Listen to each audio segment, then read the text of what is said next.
చాలా రోజులైంది కదండి మళ్ళీ మనం వీడియో పెట్టి. అందుకే ఇప్పుడు కొత్త ఐటెం తోటి వచ్చేసి, కొత్తదేం కాదు పాతదే, కాకపోతే నేను చేయటం కొత్త. స్వీట్ కార్న్ సలాడ్ అనుకోండి, చాట్ అనుకోండి, ఏదైనా పర్లేదు. దీంట్లోకి ఉడకబెట్టిన స్వీట్ కార్ను నేను 50కి 4 ఇస్తే తెచ్చానండి. అవన్నీ ఒలిచి శుభ్రంగా కడిగి ఉడకబెట్టాను.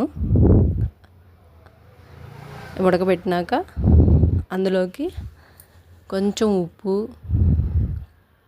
కొంచెం కారము, అలా అయినా తినేసేయచ్చు. కాకపోతే సలాడ్ లాగా తినాలంటే మళ్ళీ అందులో ఒక కీర చిన్న ముక్కలుగా కట్ చేసుకొని, క్యారెట్, ఆనియను, పచ్చిమిర్చి, ఆల్రెడీ కారం వేసానుగా మళ్ళీ పచ్చిమిర్చి ఏంటంటారా? నాకు స్పైసీగా ఉండటమే ఇష్టం, అందుకే నేను స్పైసీ ఎక్కువ తింటాను. ఇంకా సలాడ్ ఎందుకు స్పైసీగా తినే కాడకని మీరు అనుకోవచ్చు. సలాడ్ అయినా ఏదైనా మనకు స్పైసీగా ఉండటమే అదొక వెరైటీ. అందులో ఉల్లిపాయ, పచ్చిమిర్చి, లాస్ట్లో కొత్తిమీర, తినేటప్పుడు ఒక నిమ్మకాయ కట్ చేసుకొని పిండుకొని తింటే సూపర్ ఉంటుందండి. చాట్ మసాలా వేస్తే ఏం బాగాలేదు, చాట్ మసాలా వేయకుండానే బాగుంది. స్వీట్ కార్న్ సలాడు లేదా చాటు 2 రకాలుగా తినొచ్చు. టేస్ట్ అయితే బాగుందండి.